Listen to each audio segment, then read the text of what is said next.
Hello दोस्तों, नमस्कार। स्वागत है आपका हमारे YouTube channel study with Ravi पर। दोस्तों, आज हम लेकर आए हैं साइंस का अगला पार्ट, जिसे हम WBC के नाम से जानेंगे। पिछले वाले पार्ट में आपको हम ये बता दिए थे रक्त क्या होता है, उसके प्रकार कितने होते हैं, कितने % रक्त में क्या पाया जाता है। तो इतना तक हम पिछले बार देख चुके थे। हम पिछली बार RBC तक हम पढ़ चुके थे। क्या पढ़ चुके थे? RBC, लाल रक्त कणिकाएं पढ़ चुके थे। ये पढ़ चुके थे कि इसका जीवन काल 120 दिन होता है। इसका जो निर्माण होता है अस्थि मज्जा में होता है। अगर कोई माँ के गर्भ में बच्चा है तो उसके अंदर जो ब्लड का निर्माण होता है वो लीवर में होता है। और इसकी कब्रगाह या फिर इसका मतलब RBC की कब्रगाह बोला जाता है प्लीहा को। इतना तक बता दिए थे। और ये भी बताए थे कि RBC की कमी से एनीमिया नामक रोग होता है, और इसकी संख्या भी बता चुके थे। तो रक्त को हम दो पार्ट में बताए थे। एक बताए थे इसका प्लाज्मा रूप हो जाता है, एक हो जाता है कणिका रूप। एक हो जाता है प्लाज्मा, एक हो जाता है कणिका रूप। तो कणिकाओं में हम चालू कर रहे थे। RBC पढ़ा चुके थे, हम WBC की ओर चलते हैं। WBC को हम बोलते हैं white blood cell, white blood cells या फिर कार्पल्स। ठीक है, इसे हिंदी में बोला जाता है श्वेत रक्त कणिकाएं, श्वेत रक्त कणिकाएं। और इसका जो मतलब वैज्ञानिक रूप, जो वैज्ञानिक नाम होता है इसका RBC का, वो हो जाता है, इसको बोला जाता है ल्यूकोसाइट। वैज्ञानिक नाम इसका क्या हो जाता है? ल्यूकोसाइट। और इसका जो जीवन काल होता है WBC का जीवन काल हम मानते हैं 3 से 4 दिन, 3 से 4 दिन। और इसका जो निर्माण होता है WBC का निर्माण, अगर हम निर्माण की बात करें तो इसका निर्माण हो जाता है अस्थि मज्जा में। कहाँ होता है? अस्थि मज्जा अर्थात बोन मेरो में। और इसकी जो मतलब इसका जो मृत्यु होती है वो हो जाती है रक्त में ही। यानी इसकी कब्रगाह क्या होती है? मृत्यु इसकी कहाँ होती है? रक्त में ही। रक्त में मतलब ब्लड के ही पार्ट में इसकी मृत्यु हो जाती है। फिर ये निर्माण होता रहता है, मरती रहती है कोशिकाएं, बनती रहती है, मरती रहती है।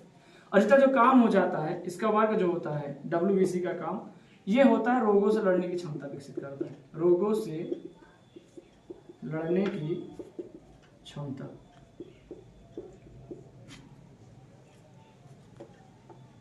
रोगों से लड़ने की क्षमता। अब हम ये समझ गए कि WBC को बोला जाता है व्हाइट ब्लड सेल्स या फिर कार्पल्स, हिंदी में बोलते हैं श्वेत रक्त कणिकाएं। और इसका वैज्ञानिक नाम या फिर इसे हम एक ल्यूकोसाइट नाम से जानते हैं। और इसका जीवन काल जो हो जाता है 3 से 4 दिन होता है। और इसका निर्माण जो होता है बोन मैरो अर्थात अस्थि मज्जा में होता है। इसकी मृत्यु जो होती है रक्त में ही होती है। और इसका काम होता है रोगों से लड़ने की क्षमता। यानी मतलब इससे बोल सकते हैं कि WBC का काम रोग प्रतिरोधक क्षमता को बढ़ाना, रोग प्रतिरोधक क्षमता को बढ़ाना, ये हो जाता है हमारा WBC का कार्य। तो आप इतना समझ गए होंगे क्या होता है WBC, काम क्या होता है, कहाँ पाई जाती है, इसका निर्माण क्या होता है, इसे और किस नाम से जानते हैं, इसका जीवन काल कितना होता है, इसका निर्माण कैसे होता है। मृत्यु हो गई रक्त में। और काम क्या होता है? रोगों से लड़ने की क्षमता। अगर आपके अंदर WBC की कमी है तो आप अर्थात आप बीमार होते रहेंगे। ये तो आपको श्योर है कि आप बीमार होते रहेंगे। आपको इसे ठीक करने के लिए दवा वगैरह का सेवन करना चाहिए डॉक्टर की सलाह पर। इसकी अगर संख्या की बात करें, WBC की संख्या की बात करें तो इसकी संख्या हो जाती है लगभग 5000 से 8000 के बीच, 5000 से 8000 के बीच, या फिर 8000 से 10000 के बीच, सॉरी 8000 से 10000 के बीच। के मतलब हो जाता है यहाँ पर, के मतलब क्या हो जाता है? 1000। अर्थात हम बोल सकते हैं 8000 से कितना? 10000 के बीच। अगर इसको और बोला जाए तो आप नोट डाल के लिख सकते हो कि, नोट डाल के लिखोगे कि शरीर का सैनिक किसे बोलते हैं? शरीर का सैनिक हम WBC को बोलते हैं। किसे बोलते हैं? WBC को बोलते हैं। अर्थात आप कह सकते हो कि शरीर का जो मतलब सैनिक होता है, शरीर को रोगों से लड़ने की क्षमता कौन प्रदान करना, तो क्या? WBC। इतना आप नोट डाउन करिए, समझ में आ रहा होगा तो आप लिखते रहिए। और अगर अभी तक चैनल सब्सक्राइब नहीं किया, चैनल सब्सक्राइब कर लीजिए, वीडियो को लाइक कर लीजिए।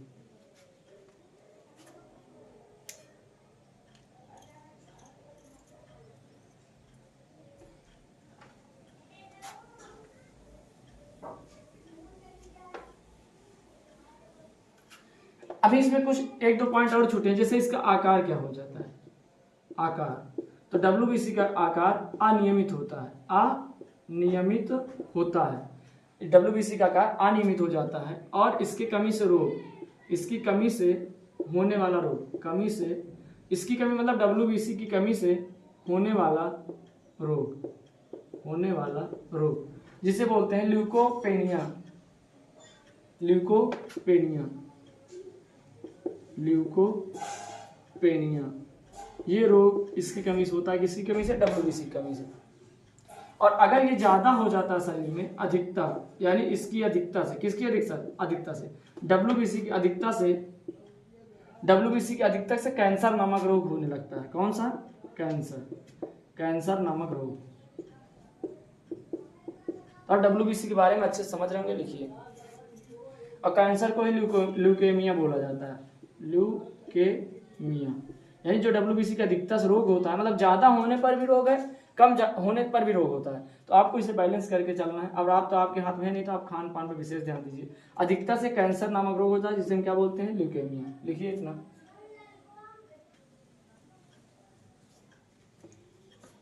अब इसके आगे हम आते हैं WBC के आगे। हम आपको बताते हैं कि इसका आकार जैसे शरीर में किसकी संख्या सबसे ज्यादा पाई जाती है। तो जब भी हम बात करेंगे RBC, या फिर जब आपके पेपर में क्वेश्चन है कि RBC और WBC का रेशियो क्या होता है, यानी RBC और WBC का अनुपात क्या होता है, जिसे हम समझ सकते हैं 600:1। अर्थात RBC और WBC का अनुपात कितना होता है? 600:1। यानी कि RBC की संख्या WBC की 600 गुना ज्यादा पाई जाती है हमारे शरीर में। इसको लिखने के बाद अब इसके आगे हम पार्ट में चलेंगे, जिसका नाम है प्लेटलेट्स। क्या है? प्लेटलेट्स, जिससे बोलते हैं रक्त बिंबाणु।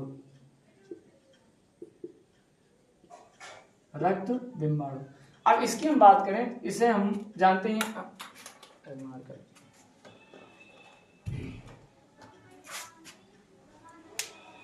इसे हम थ्रोम्बोसाइट के नाम से जानते हैं।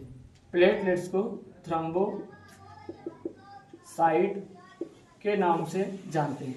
प्लेटलेट्स को, और इसकी जो संख्या हो जाती है हमारे शरीर में, संख्या हो जाती है 2 से 3.5 लाख तक। यानी कि इसकी ही कमी से, प्लेटलेट्स की कमी से हमें डेंगू नामक रोग, मतलब बुखार होने लगता है। तो यार अर्थात आप जब समझ सकते हैं, नोट डाल के लिख सकते हैं कि डेंगू होने पर इसी की संख्या कम होती है। इसी बोले तो किससे? प्लेटलेट्स की। प्लेटलेट्स की संख्या कम होती है, और इसकी संख्या अगर 10 से 15,000 तक आ जाती है तो लोगों की मृत्यु होना निश्चित है।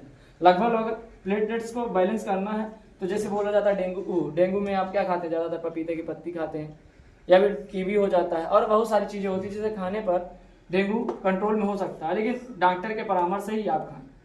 ठीक है, इसे नोट डाउन करिए। अब इसके बाद हम बात करेंगे प्लेटलेट्स की जो संख्या होती है, उसे हम बता चुके हैं आपको। इसका निर्माण कहाँ होता है? तो हम जानते हैं कि प्लेटलेट्स का निर्माण होता है अस्थि मज्जा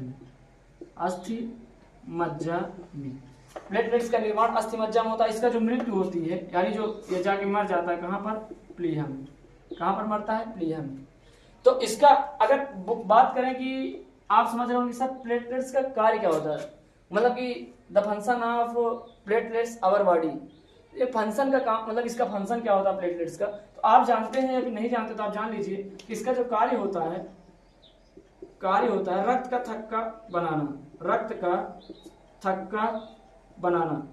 थक्का बनाने से यह तात्पर्य है कि अगर आप कहीं जा रहे हैं और आपको चोट लग गई पैर में, तो देखते हैं कि ब्लड बहने लगता है, लेकिन थोड़ी ही देर में ब्लड अपने आप जम जाता है, मतलब ब्लड अपने आप बहना बंद हो जाता है। इसका सीधा सा तात्पर्य यह है कि ब्लड क्लॉटिंग में हम ये भी जानते होंगे कि अगर आपके अंदर विटामिन के कम है तो आपके बॉडी में रक्त का थक्का नहीं बनेगा। विटामिन के की कमी से रक्त का थक्का नहीं बनता। समझ में आया? यानी हम समझ सकते हैं कि अगर हमारे बॉडी में प्लेटलेट्स सही नहीं है या फिर कम है तो हमारी बॉडी में रक्त का थक्का नहीं बनेगा।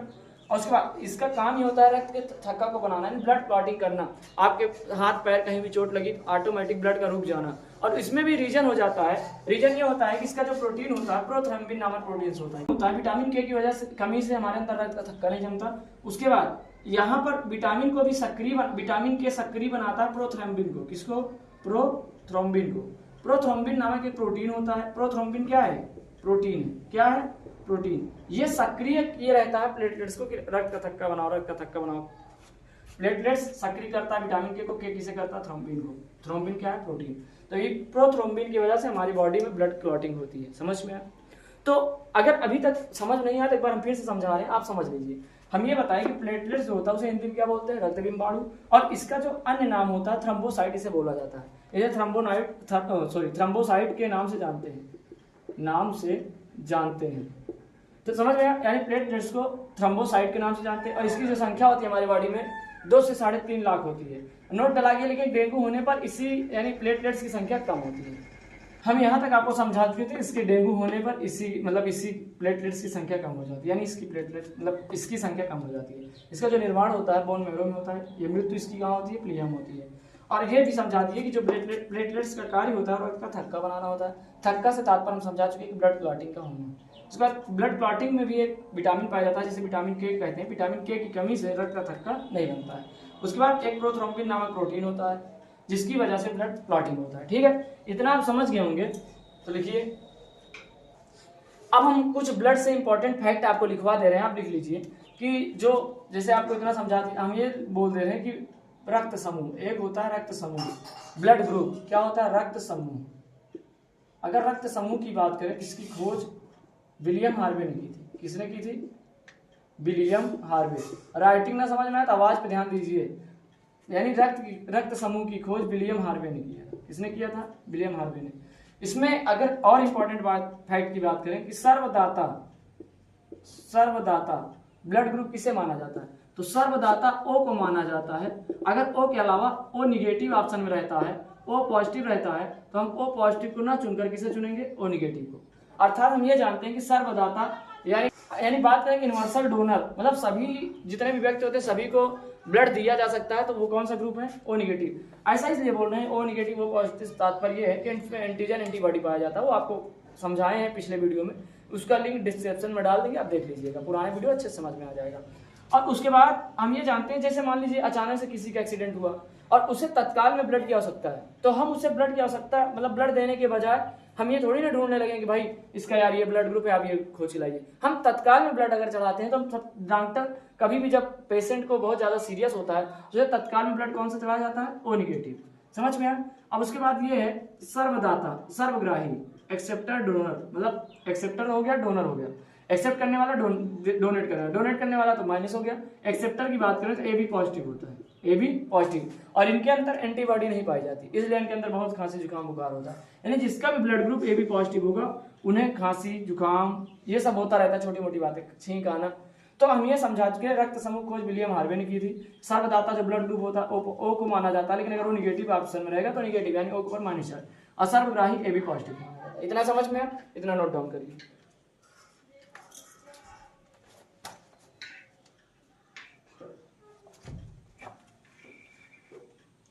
जैसे आप नोट डाल के ये भी लिख सकते हैं, नोट डाल के आप ये लिख लीजिए कि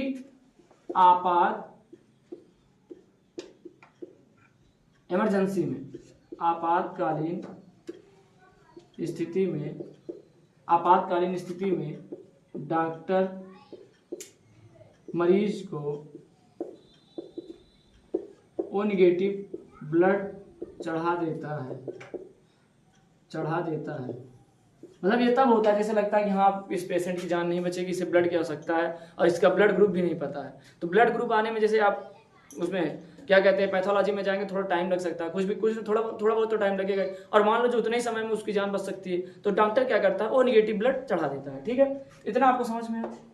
और इतना आप लिख लीजिए। उसके बाद हम जो अगली क्लास लेकर आएंगे वो हृदय के बारे में होगी। बाकी एक क्लास प्रीवियस में अपलोड की है, इसका लिंक सारे वीडियो का लिंक आपको डिस्क्रिप्शन में मिलेगा। आप जाएंगे जहां पर लिखा रहेगा ब्लड परिसंचरण तंत्र पार्ट 3, उसी के नीचे डॉट होगा, जब उस पर आप क्लिक करेंगे तो पूरा आपको वीडियो मिल जाएगा। ठीक है, या फिर आप प्ले लिस्ट में जाइए या फिर आप वीडियोज में जाइए। तो आप अगर अभी तक चैनल सब्सक्राइब नहीं किया, चैनल सब्सक्राइब करके बेल आइकन प्रेस कर लीजिए ताकि जब भी वीडियो अपलोड होने आए आप तक नोटिफिकेशन पहुंच जाए। और वीडियो को लाइक जरूर कर लीजिए, और उसमें कहने वाली बात नहीं है, कमेंट तो आपको करना ही है। ठीक है, तो मिलेंगे नेक्स्ट वीडियो में, तब तक के लिए जय हिंद जय भारत।